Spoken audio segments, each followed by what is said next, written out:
Operation Peddireddy starts. Pawan Kalyan గారు operation Peddireddy అనేది మొదలుపెట్టేశారు అనేది లేటెస్ట్గా అందరికీ అర్థమైపోయిన విషయం. అంటే ఇప్పుడు మరి ఎందుకు స్టార్ట్ చేశారు? ఇంతకుముందు ఎప్పుడోనే వచ్చినాయి కదా ఆరోపణలన్నీ. అప్పుడు అంతా సైలెంట్గా ఉన్నారు కదా పవన్ కళ్యాణ్ గారు. ఈ మధ్యకాలంలో అందరూ సైలెంట్గా ఉన్నారు కదా.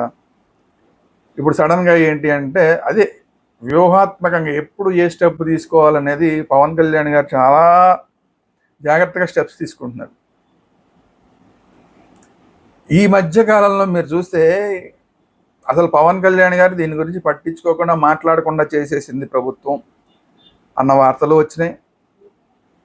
మీరు కొన్ని యూట్యూబ్ ఛానల్స్ చూస్తే పెద్దిరెడ్డి గారితో ప్రభుత్వంలో కీలకమైన వాళ్ళు, రాబోయే రోజుల్లో నేనే ముఖ్యమంత్రి అనుకునేవాళ్ళు, చంద్రబాబు నాయుడు గారి తర్వాత వారసత్వంగా నేనే ముఖ్యమంత్రి అవుతాను అనుకునేవాళ్ళు ఆ పెద్దిరెడ్డి గారితో సెటిల్మెంట్ చేసేసుకున్నారు అన్న వార్తలు చాలా యూట్యూబ్ ఛానల్స్లో వచ్చినాయి.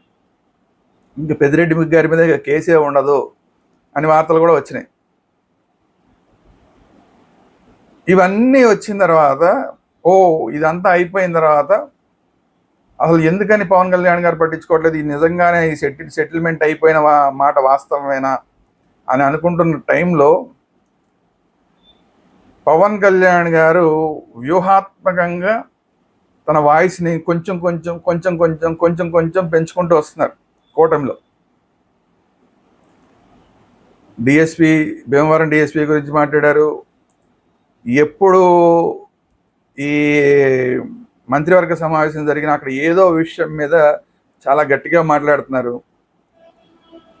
ఇవన్నీ step by step seize the ship అవన్నీ అయిపోయినాయి. ఒక్కొక్కటి పెంచుకుంటూ వాయిస్ని పెంచుకుంటూ ఇప్పుడు సెటిల్మెంట్ అయిపోయింది. ఇక్కడ అన్నిటికన్నా ముఖ్యం ఏంటంటే సెటిల్మెంట్ అయిపోయింది అనుకున్న వ్యవహారంలో మీ సెటిల్మెంట్లతోటి నాకు సంబంధం లేదు, నేను మాత్రం ఎట్టి పరిస్థితుల్లో పెద్దిరెడ్డిని వదిలే పని లేదు, అది నా యొక్క అటవీ శాఖ విషయంలో అసలు ఎవడెవడో సెటిల్మెంట్ చేసుకుంటే నేను ఎలా ఊరుకుంటాను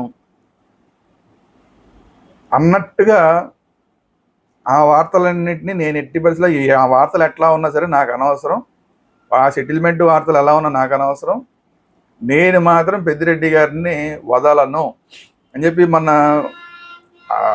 హెలికాప్టర్లో వెళ్తూ ప్రత్యేకించి వాటన్నిటిని వీడియో తీస్తూ తన సొంత ఫోన్లో పవన్ కళ్యాణ్ గారే తన సొంత ఫోన్లో ఆ పెద్దిరెడ్డి గారికి సంబంధించిన ఆ బిల్డింగ్లు కానీ ఆయన ఆక్యుపై చేసిన వాటన్నిటిని కూడా తన సొంత ఫోన్లో వీడియో తీస్తూ దాన్ని మళ్ళీ వేరే వాళ్ళతో వీడియో తీయించి దాన్ని రిలీజ్ చేయడం ఏదైతే ఉందో ఇది చాలా పెద్ద ఎత్తుగడ రాజకీయంగా. ఇది గుర్తుపెట్టుకోవాలి. ఎందుకంటే నేనే స్వయంగా మామూలుగా ఆయన మంత్రి కాబట్టి అధికారులు వెళ్తుంటే పవన్ కళ్యాణ్ గారు టార్గెట్ చేశారు అని అనుకుంటారు, అది వేరే విషయం. కానీ తనే స్వయంగా హెలికాప్టర్లో వెళ్తూ చూడడం మాత్రమే కాకుండా, మామూలుగా ఇక్కడ ఉన్నాయా అని చూడడం మాత్రమే కాకుండా తన ఓన్ ఫోన్లో తనే దాన్ని షూట్ చేస్తూ ఆ వీడియోని రిలీజ్ చేయడం అంటే ఇది వ్యూహాత్మకమైన ఎత్తుగడ. నేను పెద్దిరెడ్డిని టార్గెట్ చేశాను, ఎట్టి పరిస్థితుల్లో వదలను, నా అటవీ శాఖ దాంట్లో ఇలాంటివన్నీ జరుగుతుంటే నేను ఎట్టి పరిస్థితుల్లో యాక్సెప్ట్ చేయను, ఆక్రమణలను నేను చూస్తూ ఊరుకోను, నా అటవీ శాఖకి సంబంధించిన ఎవరెవరో బయట ఎవరో కూర్చొని సెటిల్మెంట్లు చేసుకుంటే వాటన్నిటిని నేను పట్టించుకోను, అసలు నాకు తెలియకుండా ఎవరెవరో సెటిల్మెంట్లు చేసుకోవడం ఏంటి నా శాఖకి సంబంధించి, వీటిని నేను ఎలా చూస్తూ ఊరుకుంటానని చెప్పి ఒక పక్క పెద్దిరెడ్డికి ఇది వార్నింగు, ఒక పక్క సెటిల్మెంట్లు ఎవరైతే చేసుకున్నారో వాళ్ళకు కూడా వార్నింగ్. మీరెవర్రా బాబు సెటిల్మెంట్ చేసుకోవడానికి, నేనేమైనా పిచ్చోని అనుకుంటున్నారా చూస్తూ ఊరుకోవడానికి? మీరు సెటిల్మెంట్ చేసుకుని మేము అంతా అయిపోయిందిలే అనుకుంటే చూస్తూ ఊరుకోవడానికి నేనేమైనా పిచ్చోడినా? ఇక్కడ ఉన్నది ఇండివిజువల్గా పనిచేసే ఉప ముఖ్యమంత్రి పవన్ కళ్యాణ్, తగ్గేదేలా అని చెప్పి అందరికీ కూడా వార్నింగ్ ఇచ్చినట్లాగా అయిపోయింది ఆ ఒక్క వీడియో. అయితే దానికన్నా ముందు మర్యాదపూర్వకంగా చంద్రబాబు నాయుడు గారికి చెప్పారు దీని మీద చర్యలు తీసుకోబోతున్నాం అని చెప్పి. సరే ఆయన కూడా సరే ఆయన తీసుకోమని అంటారు కదా, వద్దని ఎందుకంటారు, తీసుకోమని అన్నారని మళ్ళీ అదొక వార్తలు వచ్చినాయి. ఈ వార్తలన్నీ ఎలా ఉన్నా కూడా ఈయన వీడియో తీయడం మాత్రమే కాకుండా ఆ వీడియో రిలీజ్ చేయడం మాత్రమే కాకుండా ఆ వీడియో రిలీజ్ అయిన రోజునే అధికారులతోటి ఒక మీడియా సమావేశాన్ని పెట్టించారు. అది అటవీ శాఖలో కీలకమైన అధికారులతోటి మీడియా సమావేశాన్ని పెట్టించి అక్కడ ఏం జరిగింది, ఏంటి, దీని మీద ఎలా ముందుకెళ్ళబోతున్నాం అనేది అధికారులతోటి కూడా చెప్పించారు. అంటే ఎందుకంటే ఈ మధ్యలో ఈ వీడియోకి ఈ అధికారుల మీటింగ్ మధ్యలో ఏం జరిగిందంటే, పెద్దిరెడ్డి రామచంద్రారెడ్డి గారి కొడుకు ఆయన ఆల్రెడీ ఒక స్టేట్మెంట్ ఇచ్చాడు. ఎంపీ గారు పవన్ కళ్యాణ్ ఇలాగే మాట్లాడతాడు, మళ్ళీ పారిపోతాడు అని చెప్పి ఒక స్టేట్మెంట్ ఇచ్చాడు. ఆ స్టేట్మెంట్ ఇచ్చిన గంటన్నర తర్వాత సాయంత్రం అయ్యేసరికి అధికారులు కూడా దీని మీద మీటింగ్ పెట్టారు. దీని మీద మీటింగ్ పెట్టిన ప్రెస్ కాన్ఫరెన్స్ పెట్టి ఎలా వెళ్ళబోతున్నాం, ఎంత సీరియస్గా దీని మీద వెళ్ళబోతున్నాం అనేది ప్రెస్ కాన్ఫరెన్స్ పెట్టి చెప్పారు. అటవీ శాఖ అంటే అసలు చాలా చిన్న విషయం, చాలా పెద్ద విషయం. అటవీ శాఖలో ఆక్రమణ అంటే చాలా పెద్ద విషయం. ఇది కేంద్ర ప్రభుత్వం డైరెక్ట్గా ఇన్వాల్వ్ అవుతుంది దీంట్లో.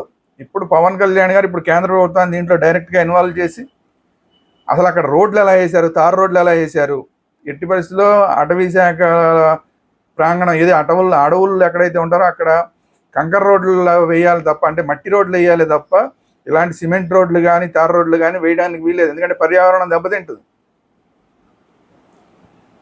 అలాగ చేశారు కాబట్టి ఇమ్మీడియట్గా దీన్ని కేసుని కేంద్ర ప్రభుత్వం దృష్టికి ఇమ్మీడియట్గా పవన్ కళ్యాణ్ గారు తీసుకొస్తే ఇది చాలా పెద్ద కేసు అవుతుంది.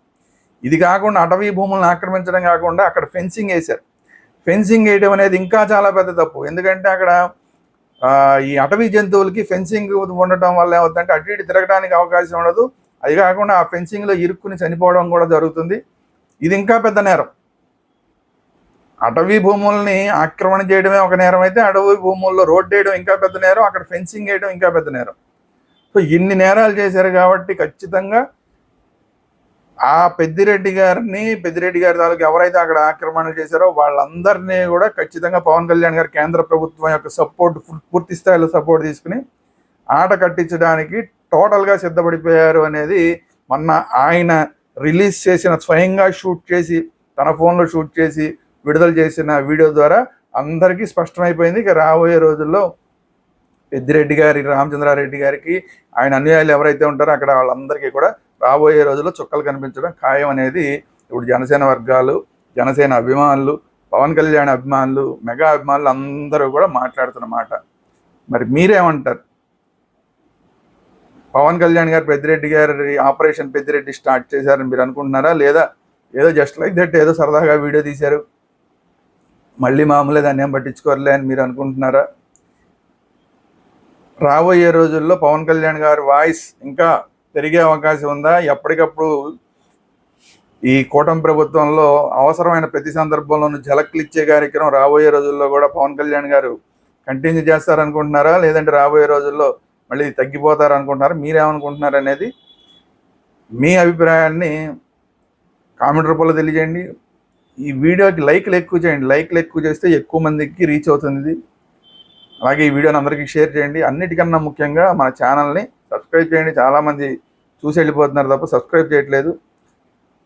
దయచేసి అందరూ కూడా ఇమ్మీడియట్గా ఇప్పుడు దాకా చూసిన ప్రతి వాళ్ళు కూడా ఈ వీడియోని ఇక్కడే సబ్స్క్రైబ్ చేయండి. Thank you very much.